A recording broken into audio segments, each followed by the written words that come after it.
Good evening, everyone. I hope you're all doing well tonight. This evening, we are going to be reading through chapter 47 of David Copperfield by Charles Dickens. We might do chapter 48 also. It depends. Some of these final chapters seem to be rather short, so we'll see how long it takes us to get through chapter 47.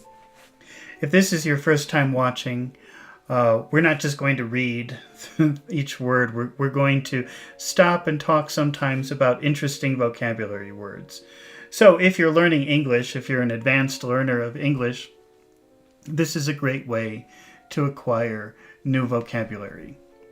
And we'll also stop and talk about interesting phrases or things like that. And we're doing this live, so if you're watching this live with me, then I would encourage you to leave comments or questions in the chat. If you have a question about a word or a phrase that isn't quite clear, then please write your question in the chat, and I will be happy to stop and talk about your question, address your question. If you don't, I will just sometimes stop and explain a word or two as we keep going. Words that I think would probably be useful for you, or words that you probably don't know, or that I think you probably don't know. All right, so let's get started with chapter 47 of David Copperfield. We were now down in Westminster. We had turned back to follow her, having encountered her coming toward us, and Westminster Abbey was at the point at which she passed from the lights and the noise of the leading streets. She proceeded so quickly, when she got free of the two currents of passengers setting toward and from the bridge, that between this and the advance that she had of us, when she struck off, we were in the narrow waterside street by Millbank before we came up with her. At that moment, she crossed the road, as if to avoid the footsteps that she heard so close behind, and without looking back, passed on even more rapidly. A glimpse of the river through a dull gateway, where some wagons were housed for the night, seemed to arrest my feet. I touched my companion without speaking, and we both forbore to cross after her, and both followed on that opposite side of the way, keeping as quietly as we could in the shadow of the houses, but keeping very near her. There was, and is when I write, at the end of that low-lying street, a dilapidated little wooden building. Dilapidated is how you describe a building in very bad condition. So there was a building there, but it was in very, very bad condition. A dilapidated little wooden building. Probably an obsolete old ferry house. Its position is just at that point where the street ceases and the road begins to lie, between a row of houses and the river. As soon as she came here and saw the water, she stopped as if she had come to her destination, and presently went slowly along by the brink of the river, looking intently at it. All the way here, I had supposed that she was going to some house. Indeed, I had vaguely entertained the hope that she might be in some way associated with the lost girl. But that one dark glimpse of the river through the gateway had instinctively prepared me for her going no farther. The neighborhood was a dreary one. That means like depressing, not a very happy place at that time. As oppressive, sad, and solitary by night as any about London. There were neither wharves nor houses on the melancholy waste of road near the great blank prison. A sluggish ditch deposited its mud at the prison walls. Coarse grass and rank weeds straggled over all the marshy land in the vicinity. In one part, carcasses of houses. Usually, when you see that word carcass, it describes a dead body. So the dead body of a dog or a cat or maybe even a human. It's a very insensitive way, I think, of referring to a dead body. But here it's being used to talk about a house or houses. So these must be houses that are completely abandoned and look like dead bodies. Carcasses of houses, inauspiciously begun and never finished, rotted away. In another, the ground was cumbered with rusty iron monsters, of steam boilers, wheels, cranks, pipes, furnaces, paddles, anchors, diving bells, windmill sails, and I know not what strange objects, accumulated by some spectator, and groveling in the dust, underneath which, having sunk into the soil of their own weight in the wet weather, they have the appearance of vainly trying to hide themselves. The clash and glare of sundry fiery works upon the riverside arose by night to disturb everything except the heavy unbroken smoke that poured out of their chimneys, slimy gaps and causeways, winding among old wooden piles, with a sickly substance clinging to the latter, like green hair, and the rags of last year's handbills, offering rewards for drowned men, fluttering, that's like the movement of wings, of birds' wings, fluttering above the high water mark. Led down through the ooze and slush to the ebb tide.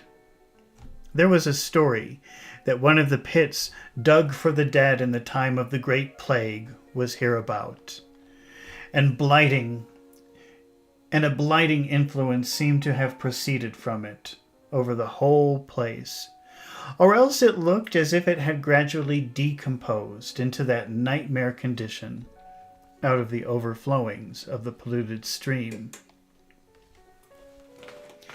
As if she were part of the refuse. Refuse means garbage.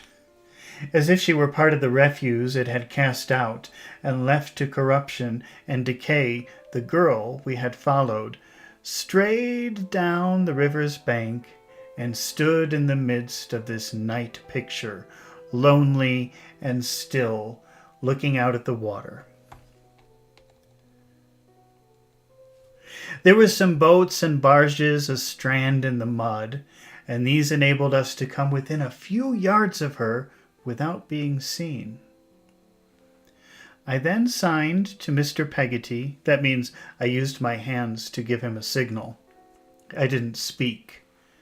To remain where he was, so he went like this, stay there, and emerged from their shade to speak to her. I did not approach her solitary figure without trembling.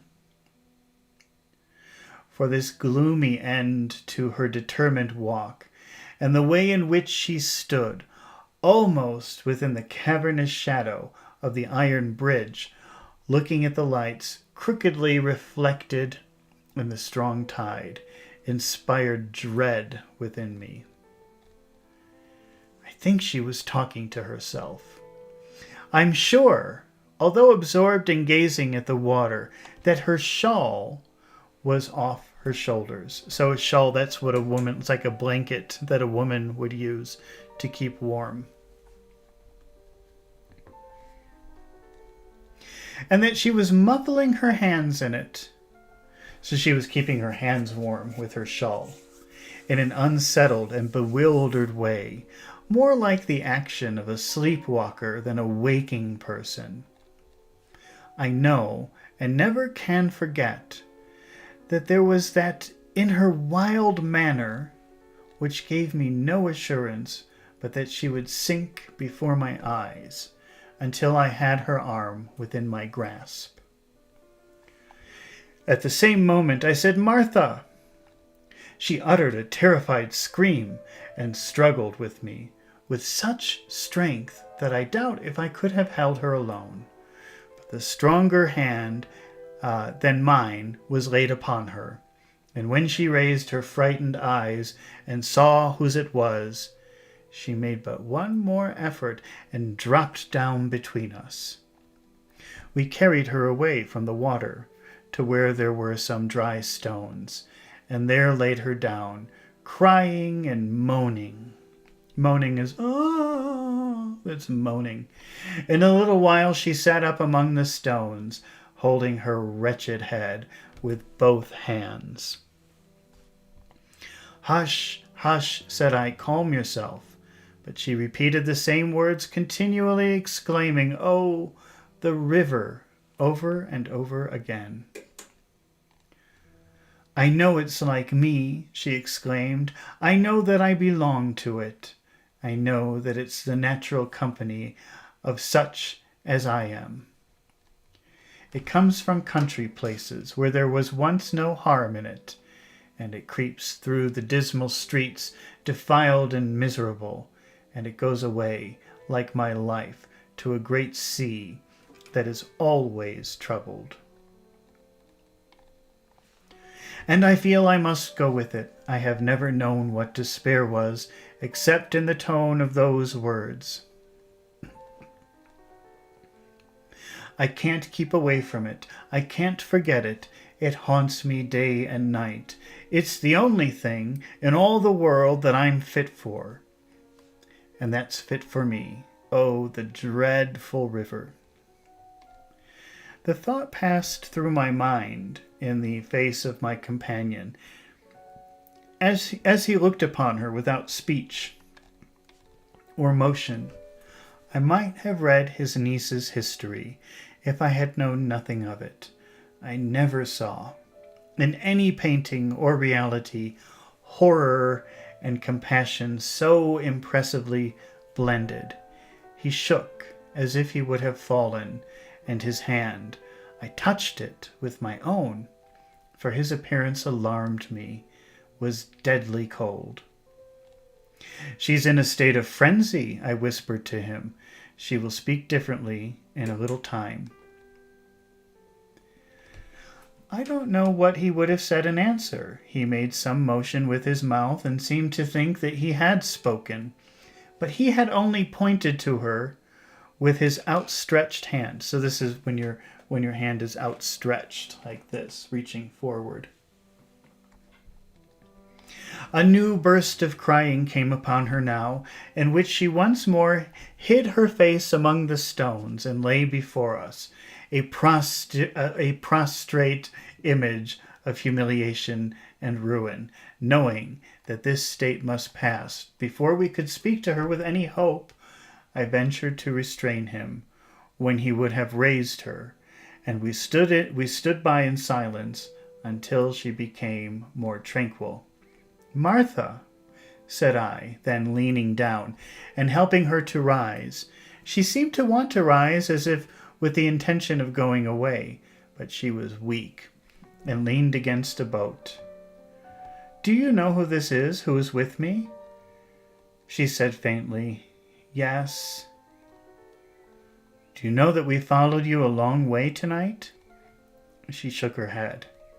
She looked neither at him nor at me, but stood in a humble attitude, holding her bonnet and shawl in one hand, without appearing conscious of them, and pressing the other, clenched against her forehead. Are you composed enough? Composed, that means are you in control of your emotions? Said I, to speak on the subject which so interested you, I hope, heaven may remember it, that snowy night. Her sob is very loud crying. Her sobs broke out afresh, and she murmured some inarticulate thanks to me for not having driven her away from the door.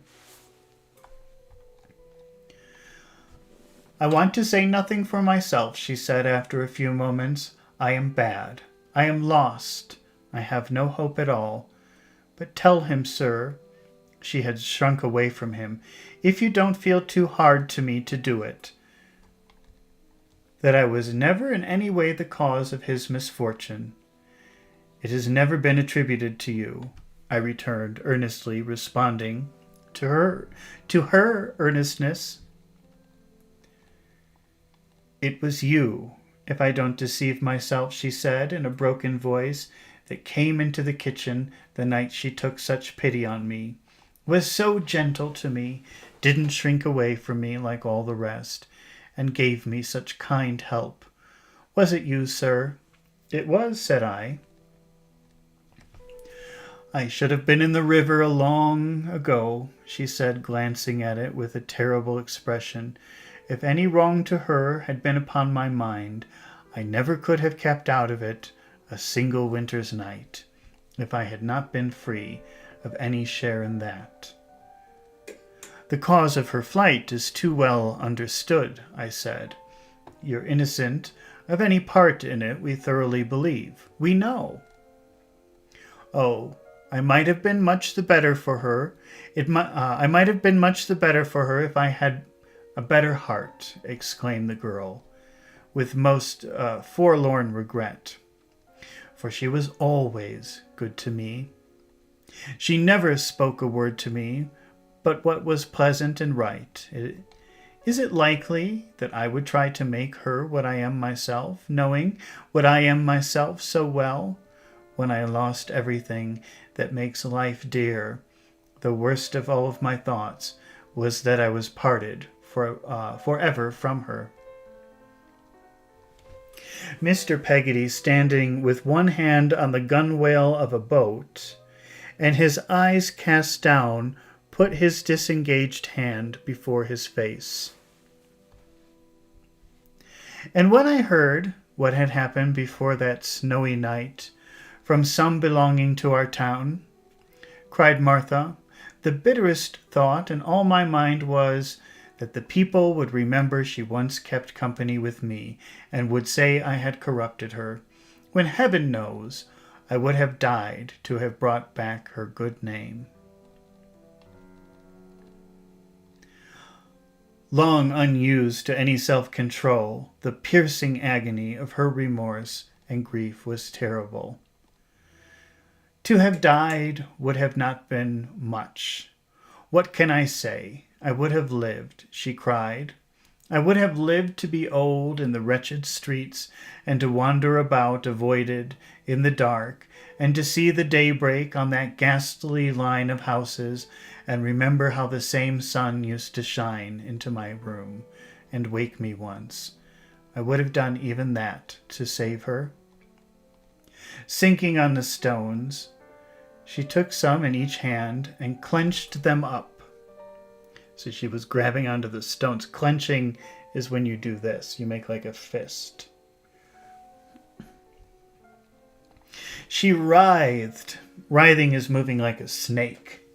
She writhed into some new posture constantly, stiffening her arms, twisting them before her face, as though to shut out from her eyes the little light there was, and drooping her head, as if it were heavy with insupportable recollections. "What shall I ever do?" she said, fighting thus with her despair. "How can I go on as I am, a solitary curse to myself, a living disgrace to everyone?" I come near. Suddenly, she turned to my companion.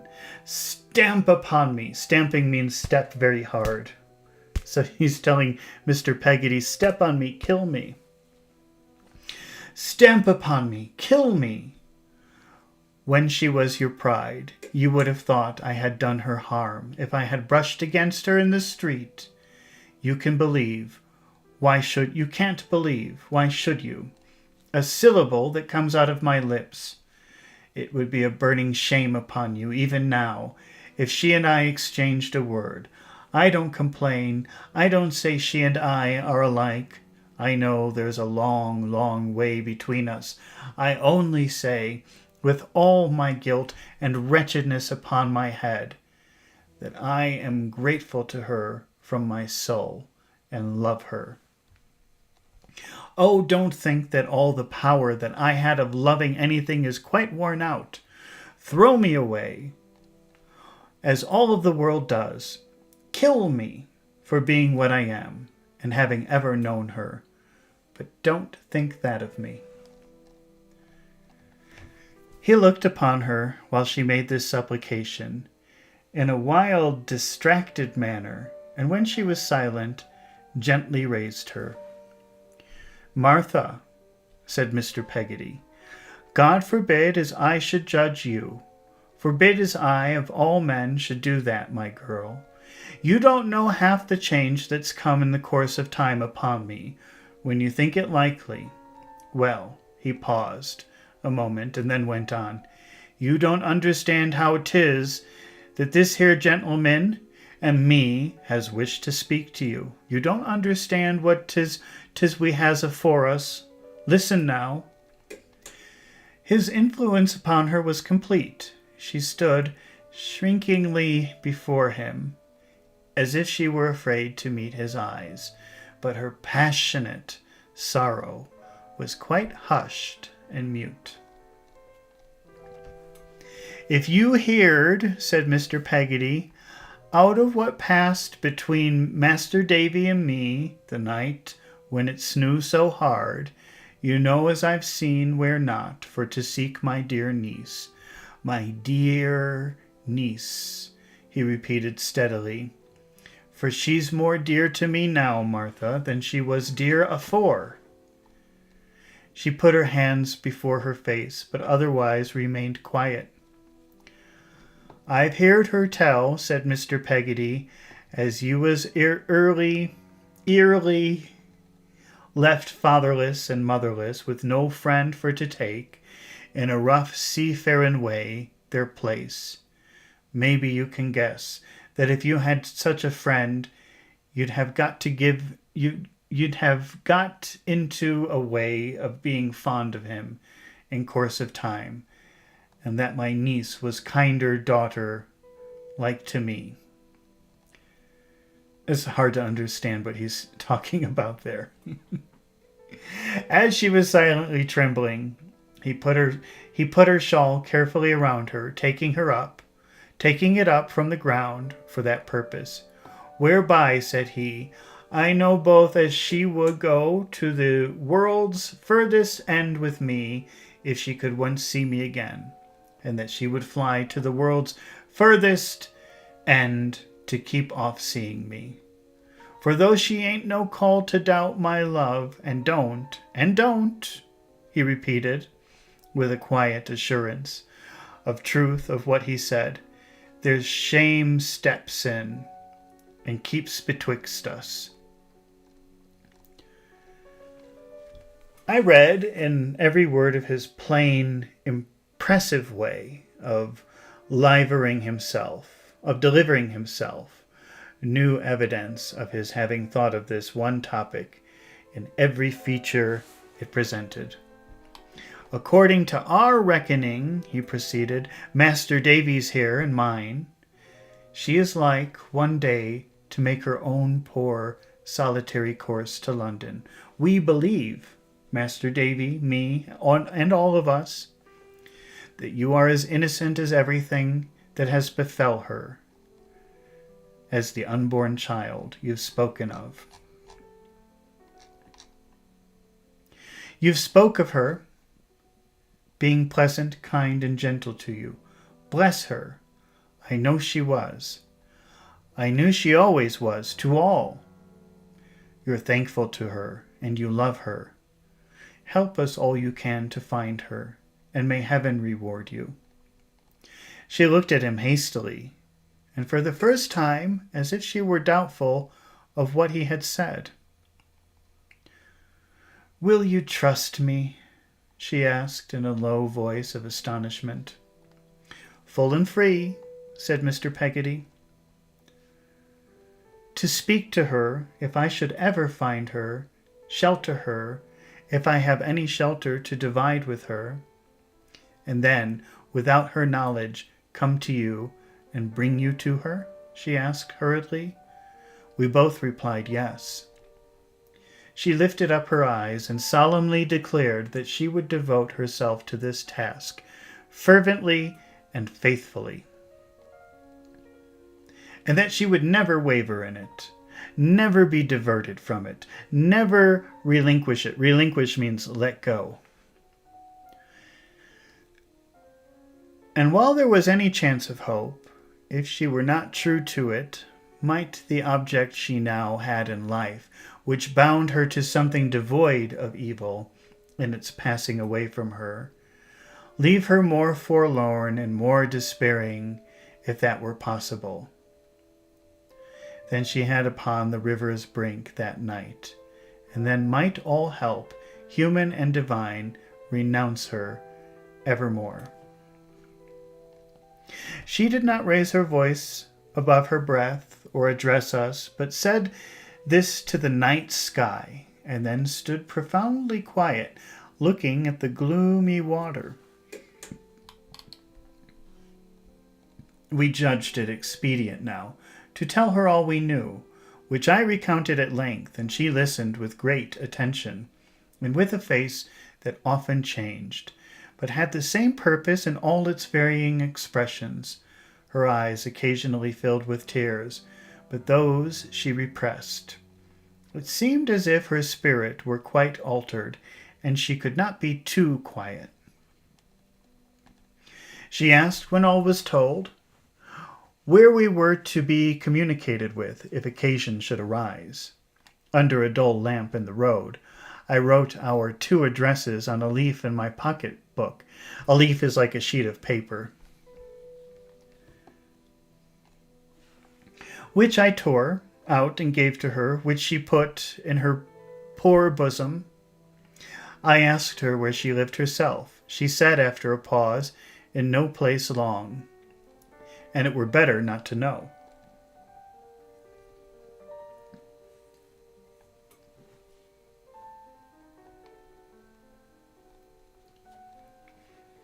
Mr. Peggotty suggesting to me in a whisper that it had already occurred to myself, I took out my purse, but I could not prevail upon her to accept any money, nor could I exact any promise from her that she would not do so at another time.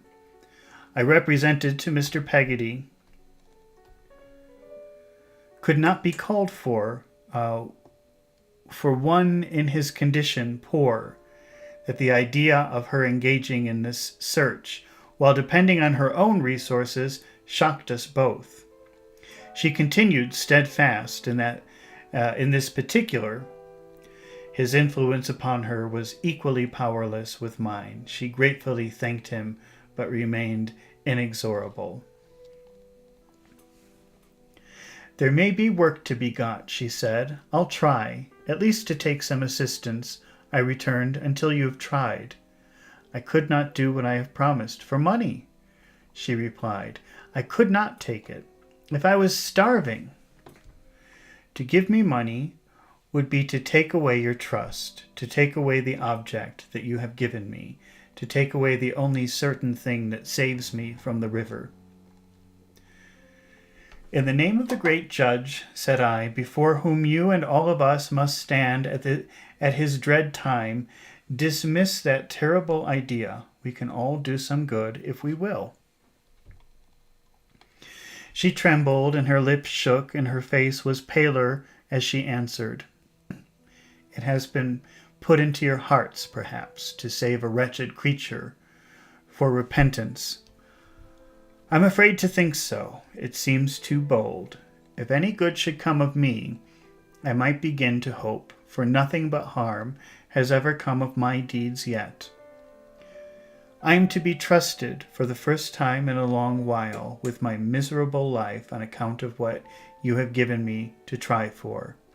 I know no more, and I can say no more. I thought she had to leave Yarmouth because she was pregnant. But the way that she's talking, or the way that they're talking about her, it seems like maybe she's a prostitute. But they haven't really said that directly.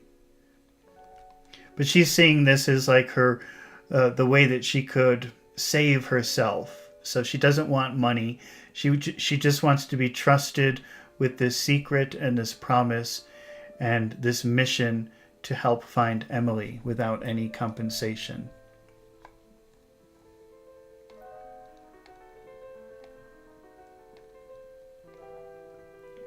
Again she repressed the tears that had begun to flow, and putting out her trembling hand and touching Mr. Peggotty, as if there was some healing virtue in him, went away along the desolate road.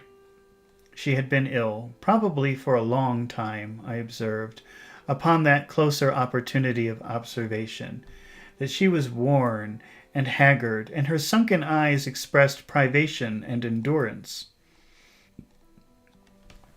We followed her at a short distance, our way lying in the same direction, until we came back into the lighted and populous streets.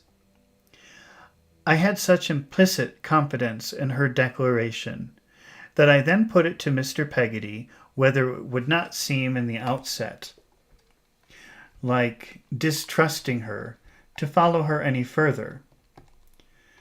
He being of the same mind and equally reliant on her, we suffered her to take her own road, and took ours, which was towards Highgate. He accompanied me a good part of the way, and then we parted with a prayer for the success of this fresh effort.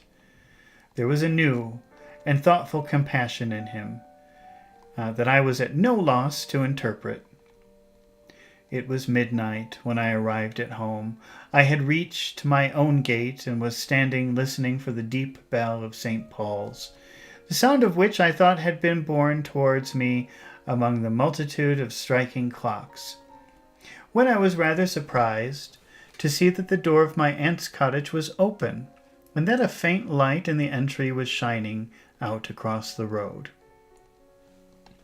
Thinking that my aunt might have relapsed into one of her old alarms and might be watching the progress of some imaginary conflagration in the distance, I went to speak to her, and it was with very great surprise I saw a man standing in her little garden. He had a glass and a bottle in his hand, and was in the act of drinking. I stopped short among the thick foliage outside, for the moon was up now, though obscured, and I recognized the man who I had once supposed to be a delusion of Mr. Dick's, and had once encountered with my aunt in the streets. So, in a previous chapter, a very long time ago, in the beginning of the book, Mr. Dick was saying, there's a strange man who hangs out in front of the house sometimes. But, Mr. Dick is a little bit crazy, so Davy was like, yeah, sure, there's a strange man hanging out in front of the house. But there really was. And one time he was walking with his aunt in the streets of London, and this strange man came up to them. And the aunt made Davy go away, and she talked to this man for a while. So this is like the third time that this man is sort of introduced into the story.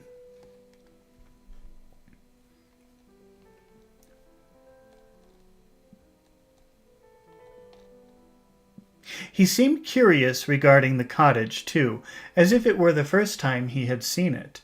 After stooping to put the bottle on the ground, he looked up at the windows and looked about, though with a covert and impatient air, as if he was anxious to be gone. The light in the passage was obscured for a moment, and my aunt came out. She was agitated. To be agitated is to be annoyed. And told some money into his hand. I heard it chink. Chink is like the sound of coins hitting each other. The sound of metal things hitting each other. "What's the use of this?" he demanded. "I can spare no more," returned my aunt. "Then I can't go," said he. "Here, you may take it back." "You bad man," returned my aunt with a great emotion. "How can you use me so?" "But why do I ask? It's because you know how weak I am, and what I have to do to free myself forever of your visits, but to abandon you to your deserts." What that means, abandon you to your deserts, doesn't mean abandon you to some ice cream. It means abandon you to what you deserve. You ask me why, returned my aunt. What a heart you must have. He stood moodily, rattling the money and shaking his head, until at length he said, Is this all you mean to give me, then? It is all I can give you, said my aunt. You know I have had losses, and I am poorer than I used to be. I've told you so. Having got it, why do you give me the pain of looking at you for another moment and seeing what you have become? I've become shabby enough, if you mean that, he said. I lead the life of an owl. You stripped me of the greater part of all I ever had, said my aunt. You closed my heart against the whole world, years and years. You treated me falsely, ungratefully, and cruelly. Go and repent of it. Don't add new injuries to the long, long list of injuries you have done me. Aye, he returned. It's all very fine. Well, I must do the best I can for the present, I suppose. In spite of himself, he appeared abashed by my aunt's indignant tears, and came slouching out of the garden, taking 2 or 3 quick steps, as if I had just come up. I met him at the gate, and went in as he came out. We eyed each other narrowly, in passing, with no favor. Aunt, said I hurriedly, this man is alarming you again. Let me speak to him. Who is he? Child, returned my aunt, taking my arm, come in and don't speak to me for 10 minutes. We sat down in her little parlor.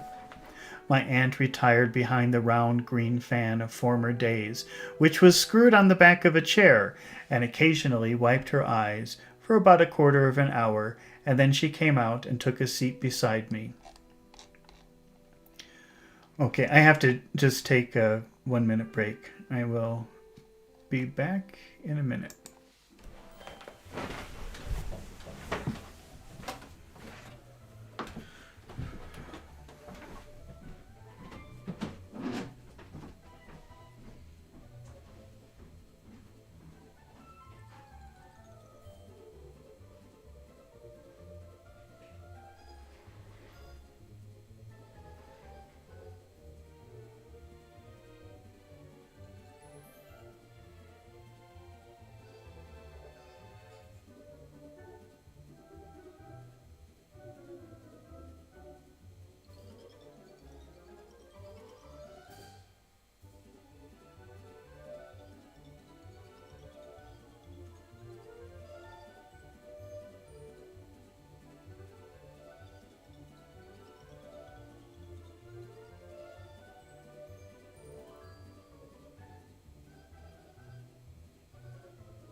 All right, sorry about that. Let's keep going. Trot, said my aunt calmly, it's my husband. Your husband, aunt? I thought he had been dead. Dead to me, returned my aunt, but living. I sat in silent amazement. Betsy Trotwood don't look a likely subject for a tender passion, said my aunt, composedly. But the time was, Trot, when she believed in that man most entirely, when she loved him, Trot, right well, when there was no proof of attachment and affection that she would not have given him. He repaid her by breaking her fortune, and nearly breaking her heart. So she put all that sort of sentiment once and for all in a grave, and filled it up, flattened it down. My dear good aunt, I left him, my aunt proceeded, laying her hand as usual on the back of mine generously. And I may say at this distance of time, Trot, that I left him generously. He had been so cruel to me. I might have effected the separation on easy terms for myself, but I did not. He soon made ducks and drakes of what I gave him, sank lower and lower, married another woman, I believe, became an adventurer, a gambler, and a cheat. What he is now, you see, but he was a fine-looking man when I married him, said my aunt, with an echo of her old pride and admiration in her tone, and I believed him. I was a fool to be the soul of honor. She gave my hand a squeeze and shook her head. He's nothing to me now, Trot, less than nothing, but sooner than have him punished for his offenses, as he would be if he prowled about in this country, I give him more money than I can afford at intervals when he reappears to go away. I was a fool when I married him, and I'm so far an incurable fool on that subject that, for the sake of what I once believed him to be, I wouldn't have even the shadow of my idle fancy hardly dealt with, for I was in earnest, Trot, if ever a woman was. My aunt dismissed the matter with a heavy sigh and smoothed her dress. So she went like this. That's smoothing that would be smoothing my shirt, because I'm not wearing a dress.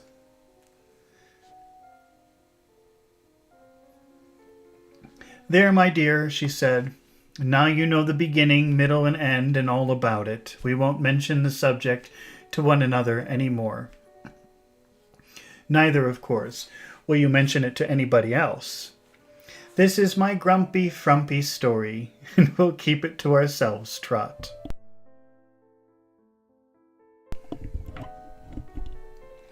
All right, so that's a pretty short chapter. We'll continue by reading chapter 48, which is called Domestic. That word domestic always means about your home, where you live. Dome means home. So domestic means something to do with your home. I labored hard at my work without allowing it to interfere with the punctual discharge of my newspaper duties. And it came out and was very successful. I was not stunned. Stunned means surprised. I was not stunned by the praise which sounded in my ears, notwithstanding that I was keenly alive to it, and thought better of my own performance, I have little doubt, than anybody else did. It has always been in my observation of human nature that a man who has any good reason to believe in himself never flourishes himself before the faces of other people in order that they may believe in him. For this reason, I retained my modesty in very self-respect, and the more praise I got, the more I tried to deserve. It is not my purpose in this record, though in all other essentials, it is my written memory to pursue the history of my own fictions. They express themselves, and I leave them to themselves.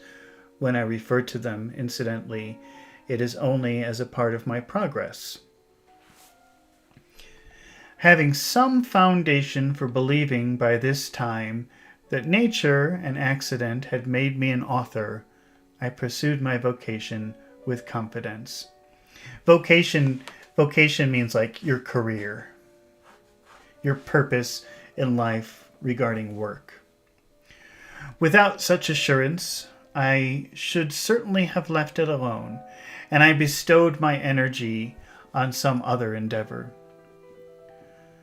I should have tried to find out what nature and accident really had made me, and to be that, and nothing else.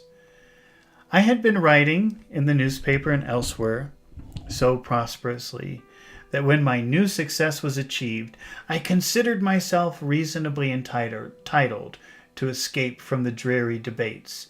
And one joyful night, therefore, I note down the music of the parliamentary bagpipes for the last time, and I have never heard it since, though I still recognize the old drone in the newspapers, without any substantial variation, except perhaps that there is more of it all the livelong session. I now write of the time when I had been married, I suppose, about 1.5 years. After several varieties of experiment, we had given up the housekeeping as a bad job. The house kept itself, and we kept a page. The principal function of this retainer was to quarrel with the cook, in which respect he was the perfect Whittington without his cat, or the remotest chance of being made Lord Mayor. He appears to me to have lived in a hail of saucepan lids. His whole existence was a scuffle. Hail is, when ice is falling from the sky, that's hail. So imagine that noise. So I think what he's saying is that it seems like whenever he was in the kitchen cooking, all you would hear is all this noise of the lids crashing. And it says his whole existence was a scuffle. A scuffle is like a fight. He would shriek for help in the most improper occasions.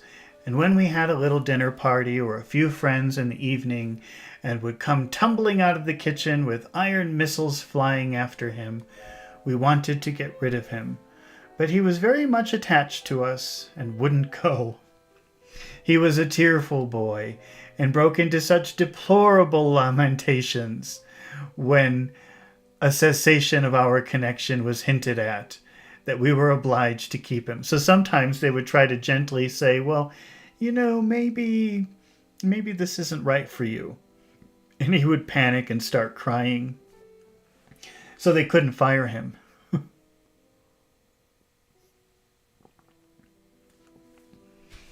He had no mother. No anything in the way of a relative that I could discover, except a sister who fled to America the moment we had taken him off her hands. So his sister ran away from him. And he became quartered on us like a horrible young changeling. So I think we've seen that word before. Quartering means given a place to stay, a place to stay. So it sounds like he was living with them. He had a lively perception of his own unfortunate state, and he was always rubbing his eyes with the sleeve of his jacket, or stooping to blow his nose on the extreme corner of a little pocket handkerchief, which he never would take completely out of his pocket, but he always economized and secreted. This unlucky page engaged in an evil hour at £6.10 per annum. Was a source of continual trouble to me. I watched him as he grew like scarlet beans, with painful apprehensions of the time he would begin to shave, even of the days when he would be bald or gray. I saw no prospect of ever getting rid of him and projecting myself into the future. Used to think what an inconvenience he would be when he was an old man. So Davy's got this fear that he'll never be able to fire him, and he'll be taking care of him when he's an old man. I never expected anything less than this unfortunate's manner of getting me out of my difficulty. He stole Dora's watch, which, like everything else belonging to us, had no particular place of its own, and converting it into money, spent the produce. He was always a weak-minded boy, incessantly riding up and down between London and Uxbridge outside the coach. He was taken to Bow Street, as well as I remember, on the completion of his 15th journey, when 4 and 6pence and second-hand fife, which he couldn't play, were found on his person. So he's stealing money and then buying it on stupid, irresponsible things. The surprise and its consequence would have been much less disagreeable to me if he had not been penitent. Penitent means to show that you feel bad for what you did. But he was always very penitent indeed. And in a peculiar way, not in the lump, but by installments.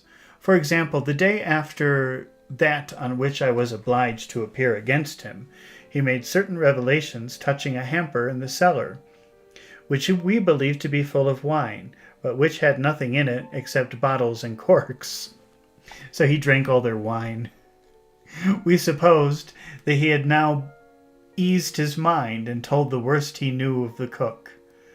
But a day or two afterwards his conscience sustained a new twinge, and he disclosed how she had a little girl who early every morning took away our bread, and also how he himself had been suborned to maintain the milkman in coals. So I guess he's not the cook. He's just some kind of servant. I'm not sure what he is, but he was saying that the cook has a little girl, and she steals bread and gives it to the little girl. And they also, the milkman. Wait, let me read that again. And they steal coal and give it to the milkman. In 2 or 3 days more, I was informed by the authorities of his having led to the discovery of sirloins of beef among the kitchen stuff, and sheets in the rag bag. A little while afterwards, he broke out into an entirely new direction and confessed to a knowledge of burglarious intentions as to our premises on the part of the potboy, who was immediately taken up. So I don't know what a potboy is. Maybe some kind of boy who does cleaning. But this other boy informed them that he was planning to break into their house and steal things. I got to be so ashamed of being such a victim that I would have given him any money to hold his tongue, or would have offered a round bribe for his being permitted to run away. It was an aggravated circumstance in the case that he had no idea of this, but conceived that he was making me amends in every new discovery, now not to say heaping obligations on my head. So Davy's beginning to feel like a fool because this boy is telling him how everybody's stealing from him and taking advantage of him. And the reason he's doing it is because he feels bad for the things that he does to them. So this is his way of confessing by warning him and telling him about all of these other things.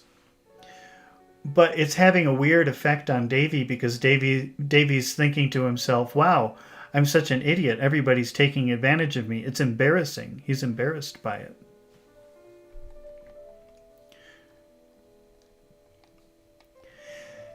At last, I ran away myself. Whenever I saw an emissary of the police approaching with some new intelligence, and lived a stealthy life until he was tried and ordered to be transported. Even then he couldn't be quiet, but was always writing us letters and wanted so much to see Dora before he went away that Dora went to visit him and fainted when she found herself inside the iron bars. In short, I had no peace of my life until he was expatriated and made, as I afterwards heard, a shepherd of the up the country somewhere. I have no geographical idea where. All this led me into some serious reflections and presented our mistakes in a new aspect, as I could not help communicating to Dora one evening, in spite of my tenderness for her. "My love," said I, "it's very painful to me to think that our want of system and management involves not only ourselves, which we have got used to, but other people.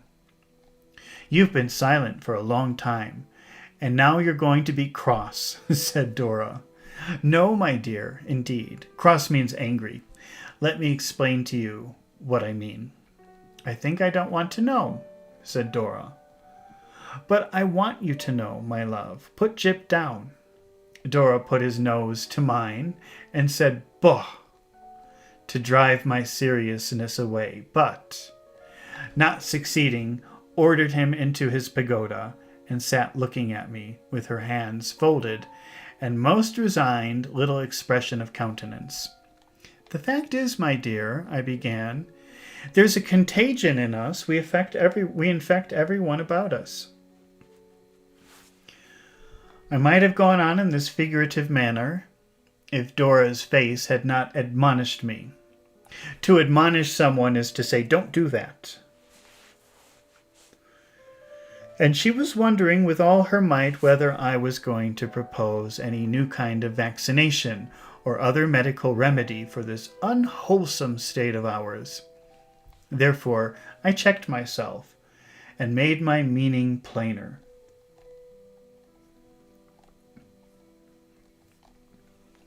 "It is not merely, my pet," said I, "that we lose money and comfort and even temper sometimes by not learning to be more careful, but that we incur the serious responsibility of spoiling everyone who comes into our service or has any dealings with us.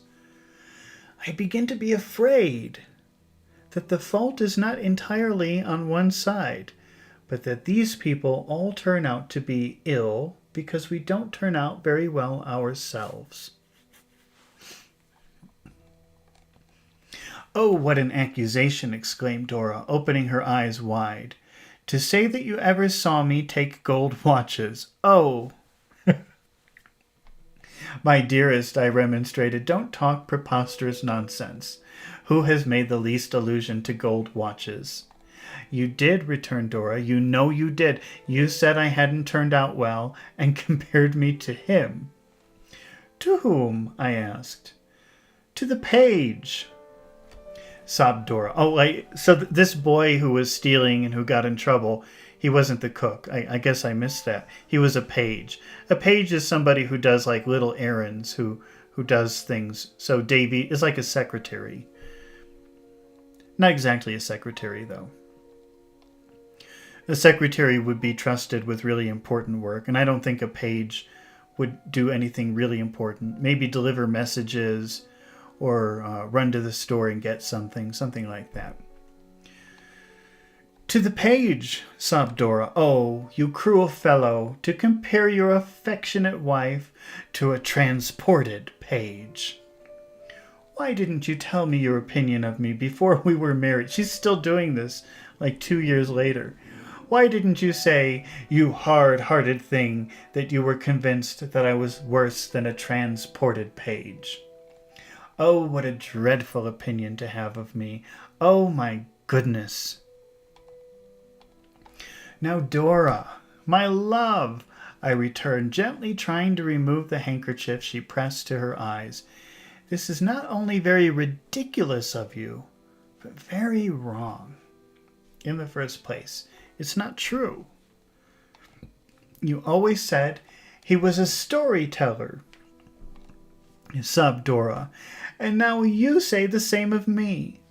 Oh, what shall I do? What shall I do?" So a storyteller, to tell stories means to tell lies. So she's saying, you always said that he was a liar, and now you're accusing me of being a liar. "My darling girl," I retorted, "I really must entreat you to be reasonable and listen to what I did say and do say. My dear Dora, unless we learn to do our duty to those whom we employ, they will never learn to do their duty to us. I'm afraid that we present opportunities to people to do wrong that never sought to be presented. Even if we were as lax as we are in all our arrangements by choice, which we are not, even if we liked it and found it agreeable to be so, which we don't, I am persuaded we should have no right to go on this way. We are positively corrupting people. We are bound to think of that." I can't help thinking of it, Dora. It's a reflection I am unable to dismiss, and it sometimes makes me very, uneasy. "There, dear, that's all. Come now, don't be foolish." Dora would not allow me for a long time to remove the handkerchief. She sat sobbing and murmuring behind it that if I was uneasy, why had I ever been married? Why hadn't I said, even the day before we went to church, that I knew I should be uneasy and I would rather not? If I couldn't bear her, why didn't I send her to her aunt's at Putney, or to Julia Mills in India? Julia would be glad to see me. Julia would be glad to see her, and would not call her a transported page. Julia never had called her anything of the sort. In short, Dora was so afflicted, and so afflicted me by being in that condition, that I felt it was of no use repeating this kind of effort. Though never so mildly, I must take some other course. What other course was left to take? To form her mind. This was a common phrase of words, which had a fair promising sound, and I resolved to form Dora's mind. I began immediately. When Dora was very childish, I would have infinitely preferred to humor her. I tried to be grave, and disconcerted her. To disconcert someone means to make them feel uncomfortable. And myself, too. I talked to her on the subjects which occupied my thoughts, and I read Shakespeare to her, and fatigued her to the last degree. I accustomed myself to giving her, as it were quite casually, little scraps of useful information or sound opinion, and she started from them when I let them off as if they had been crackers. No matter how incidentally or naturally I endeavored to form my little wife's mind, I could not help seeing that she always had an instinctive perception of what I was about, and became very prey to the keenest apprehensions. In particular, it was clear to me that she thought Shakespeare a terrible fellow. The formation went on very slowly.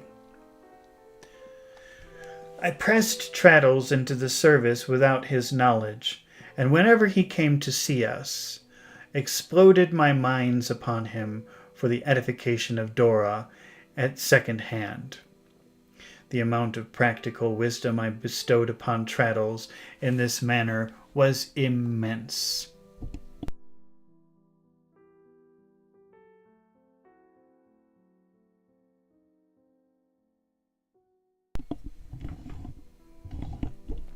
And of the best quality. But it had no other effect upon Dora than to depress her spirits, and make her always nervous with the dread that it would be her turn next. I found myself in the condition of a schoolmaster, a trap, a pitfall, of always playing spider to Dora's fly, and always pouncing out of my hole to her infinite disturbance. Still, looking forward through this intermediate stage to the time when there should be a perfect sympathy between Dora and me, and when I should have formed her mind to my entire satisfaction, I persevered, even for months, finding at last, however, that although I had been all this time very porcupine or hedgehog, bristling all over with determination, I had effected nothing. It began to occur to me that perhaps Dora's mind was already formed. On further consideration, this appeared to be so likely that I abandoned my scheme, which had a more promising appearance in words than in action, resolving henceforth to be satisfied with my child wife, and to try to change her into nothing else by any process. I was heartily tired of being sagacious and prudent by myself, and of seeing my darling under restraint, so I bought a pretty pair of earrings for her and a collar for Jip, and went home one day to make myself agreeable. Dora was delighted with the little presents and kissed me joyfully, but there was a shadow between us, however slight, and I had made up my mind that it should not be there. If there must be such a shadow anywhere, I would keep it for the future in my own breast. I sat down by my wife on the sofa and put the earrings in her ears, and then I told her that I feared we had not been quite as good company lately, and we used to be, and that the fault was mine, which I sincerely felt, and which indeed it was. The truth is, Dora, my life, I said, I've been trying to be wise, and to make me wise too, said Dora timidly. Haven't you, Dodie? I nodded assent to the pretty inquiry of the raised eyebrows and kissed the parted lips. It's of not a bit of use, said Dora, shaking her head, until the earrings rang again. You see what little thing I am, and what I wanted you to call me from the first. If you can't do so, I'm afraid you'll never like me. Are you sure you don't think sometimes it would have been better to have done what, my dear? For she made no effort to proceed. Nothing, said Dora. Nothing? I repeated. She put her arms around my neck and laughed and called herself by her favorite name of a goose, and hid her face on my shoulder in such a profusion of curls that it was quite a task to clear them away and see it. Don't I think it would have been better to have done nothing than to have tried to form my little wife's mind, said I, laughing at myself. Is that the question? Yes, indeed I do. Is that what you've been trying? Cried Dora. Oh, what a shocking boy. But I shall never try any more, said I, for I love her dearly as she is. Without a story, really? Inquired Dora, creeping closer to me. Why should I seek to change? Said I. What has been so precious to me for so long? You never can show better than you are your own natural self, my sweet Dora, and will try no conceited experiments, but go back to our old way and be happy. And be happy, returned Dora. Yes, all day. And you won't mind things going a tiny morsel wrong sometimes? No, said I, we must do the best we can. And you won't tell me any more that we make other people bad, coaxed Dora, will you? Because you know it's so dreadfully cross. No, said I. It's better for me to be stupid than uncomfortable, isn't it? Said Dora. Better to be naturally Dora than anything else in the world. In the world. Ah, Dodie, it's a large place. She shook her head, turned her delighted bright eyes up to mine, kissed me, broke into a merry laugh, and sprang away to put on Jip's new collar. So ended my last attempt to make any change in Dora. I had been unhappy in trying it. I could not endure my own solitary wisdom. I could not reconcile it with her former appeal to me as my child wife. I resolved to do what I could, in a quiet way, to improve our proceedings myself, but I foresaw that my utmost would be very little, and I must degenerate into the spider again, and be forever lying in wait. To be lying in wait means ready to attack. And the shadow I have mentioned, that was not between us any more, but was to rest wholly on my own heart. How did that fall? The old unhappy feeling pervaded my life. It was deepened, if it were changed at all. But it was as undefined as ever, and addressed me like a strain of sorrowful music faintly heard in the night. I loved my wife dearly, and I was happy, but the happiness I had vaguely anticipated once was not the happiness that I enjoyed, and there was always something wanting. In fulfillment of the compact I had made with myself to reflect my mind on this paper, I again examine it closely and bring its secrets to the light. What I missed, I always regarded, as something that had been a dream in my youthful fantasy, that was incapable of realization, that I was now discovering to be so with some natural pain, as all men did. That I was discovering to be so with some natural pain, as all men did. But that it would have been better for me if my wife could have helped me more, and shared the many thoughts in which I had no partner, and that this might have been, I knew. Between these two irreconcilable conclusions, the one that I felt was general and unavoidable, the other that it was a particular to me and might have been different, I balanced curiously, with no distinct sense in their opposition to each other. When I thought of airy dreams of youth and the incapable that are incapable of realization, I thought of the better state preceding manhood that I had outgrown, and then contented days with Agnes. And then the contented days with Agnes in the dear old house arose before me like specters of the dead. Spectre is another word for ghost, like ghosts of the dead, that might have some renewal in another world, but never more could be reanimated here. Sometimes the speculation in my thoughts, what might have happened or what would have happened if Dora and I had never known each other. But she was so incorporated with my existence that it was the idlest of all fancies and would soon rise out of my reach and sight, like the gossamer floating in the air. I always loved her. What I'm describing slumbered is sleeping.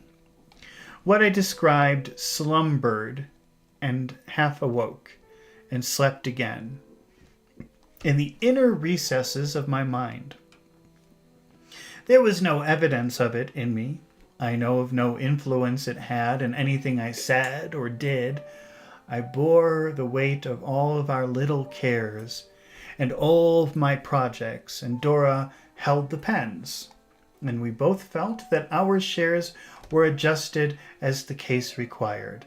She was truly fond of me and proud of me, and when Agnes wrote a few earnest words in her letters to Dora of the pride and interest with which my old friends heard of my growing reputation, and read my book as if they heard me speaking its contents, Dora read them out to me with tears of joy in her bright eyes, and said I was a dear, old, clever, famous boy.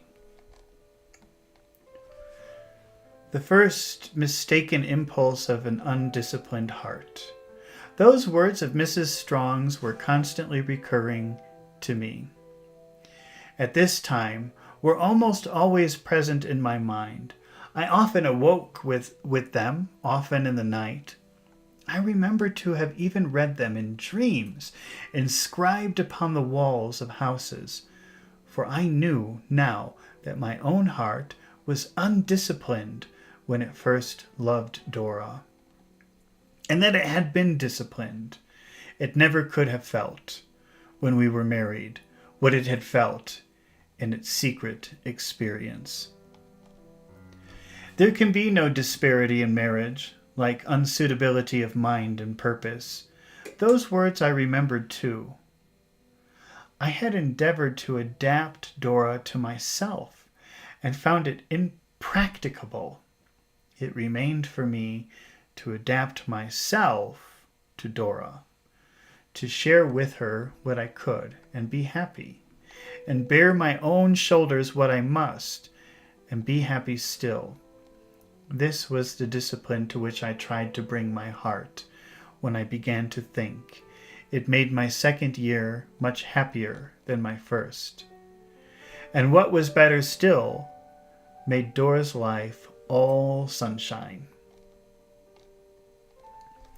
But that year wore on. When you talk about time wearing on, that means like it's going, but I don't think in a positive way. It sounds like it's continuing in sort of a negative way. Let's see. But as that year wore on, Dora was not strong. I had hoped that lighter hands than mine would help to mold her character, and that a baby's smile upon her breast might change my child wife to a woman. It was not to be. The spirit fluttered for a moment on the threshold of its little prison, and unconscious of captivity, took wing. When I can run about again, as I used to do, Aunt, said Dora, I shall make Jip race. He's getting quite slow and lazy. I suspect, my dear, said my aunt quietly, working by her side, he has worse disorder than that. Age, Dora. So Dora is sick. That's kind of, let's reread that paragraph again. So, but as the year wore on, as the year continued, but in kind of like a slow, not so happy way. As the year wore on, Dora was not strong.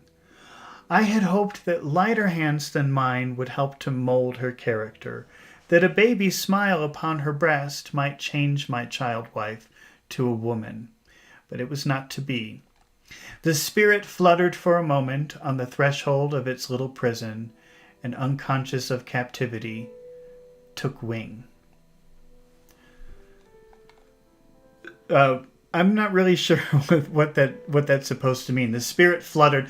Fluttering is like the movement of wings. So the spirit fluttered for a moment on that threshold. The threshold is the space between two rooms, like that space in a door between two rooms. So if something is on the threshold, it's going from one place. It's not exactly in the next place yet. It's in between rooms, in between boundaries. The spirit fluttered for a moment on the threshold of its little prison, and unconscious of captivity, took wing. To take wing means to start to fly, but to me that's a little bit confusing. But then it says, when I can run about again, Aunt, as I used to do. But suddenly now Dora's saying that she can't walk around, she can't run around. Like maybe she's in bed talking to the aunt. When I can run about again, and as I used to do, Aunt, said Dora, I shall make Jip race. So she says, when I can run again, I'm going to race with Jip. He's getting quite slow and lazy. I suspect, my dear, said my aunt quietly, working by her side, he has a worse disorder than that. Age, Dora. Do you think he's old? Said Dora, astonished. Oh, how strange it seems that Jip should be old. It's a complaint we're all liable to, little one, as we get on in life, said my aunt cheerfully. I don't feel more free from it than I used to be, I assure you. But Jip, said Dora, looking at him with compassion, even little Jip? Oh, poor fellow. I dare say he'll last a long time yet, Blossom, said my aunt, patting Dora on her cheek as she leaned out of her couch to look at Jip, who responded by standing on his hind legs and balking himself in various asthmatic attempts to scramble up by the head and shoulders. He must have a piece of flannel in this house this winter, and I shouldn't wonder if he came out quite fresh again with the flowers in the spring. Bless the little dog, exclaimed my aunt. If he had as many lives as a cat, and was on the point of losing them all, he'd bark at me with his last breath, I believe. Dora helped him on the sofa, where he really was defying my aunt to such a furious extent that he couldn't keep straight, but barked himself sideways, The more my aunt looked at him, the more he reproached her. For she had lately taken to spectacles. Spectacles are glasses. So his aunt is now wearing glasses, and I guess that's the dog doesn't like that.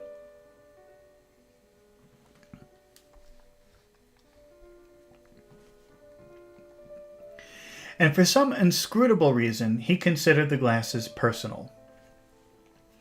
Dora made him lie down by her with a good deal of persuasion, and when he was quiet, drew one of his long ears through and through her hand, repeated thoughtfully, "Even little Jip. Oh, poor fellow."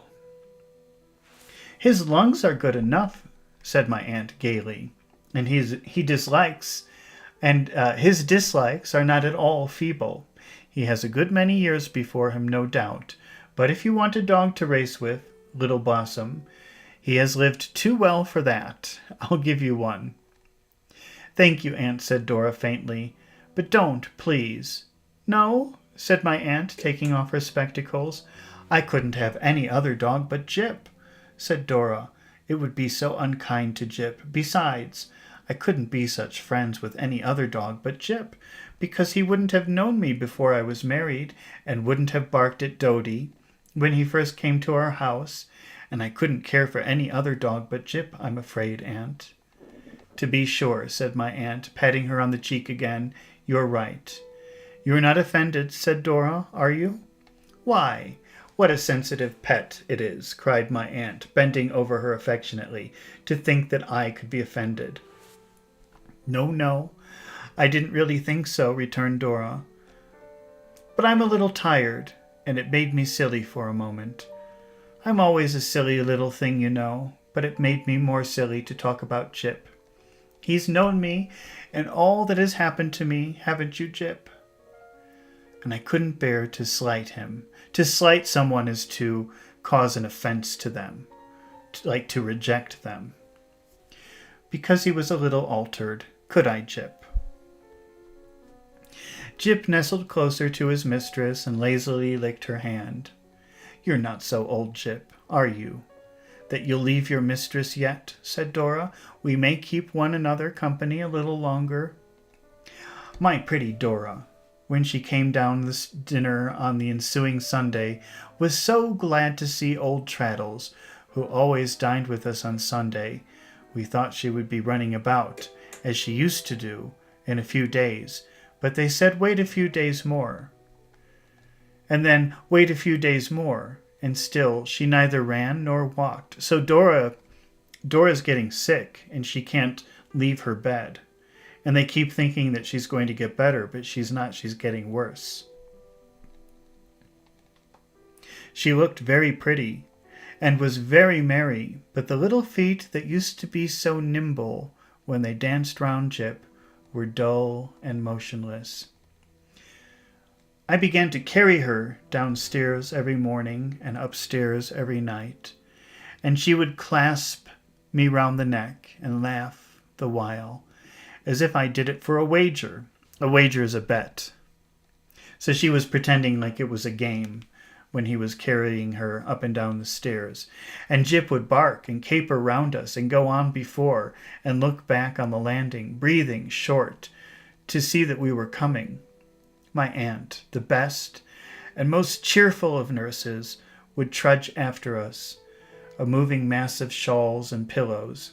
Mr. Dick would not have relinquished his post of candle-bearer, that means the person holding the candle, to anyone alive. Traddles would be often at the bottom of the staircase looking on and taking charge of sported messages from Dora to the dearest girl in the world. We made quite a gay procession of it, and my child wife was the gayest there.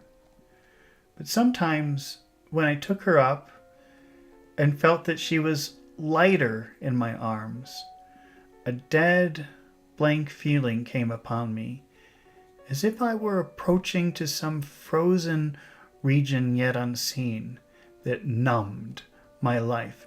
To numb something means to make it so you can't feel. I avoided the recognition of this feeling by any name or by any communing with myself, until one night, when it was very strong upon me, and my aunt had left her with a parting cry of, "Good night, little Blossom," I sat down at my desk alone and cried to think, oh, what a fatal name it was, how the little blossom withered in its bloom upon the tree. Blossom is when a flower is first opening. And so Davy's aunt calls Dora little blossom, like little flower. And when a flower is dying and becoming brown and going from life to falling, that's called withering. So Davy's sitting there thinking, oh, the flower is dying, the flower is withering. Okay, well, wow, that was chapter 48 of David Copperfield. So we will hopefully tomorrow night. I think I'm going, because we have to finish this. It's been going on forever, and we're getting very close to the end of the book now. So I'm going to try to read this at the same time tomorrow night. So thank you, everybody who stayed and watched, and I hope you come back tomorrow when we read chapter 49 and possibly chapter 50 of David Copperfield.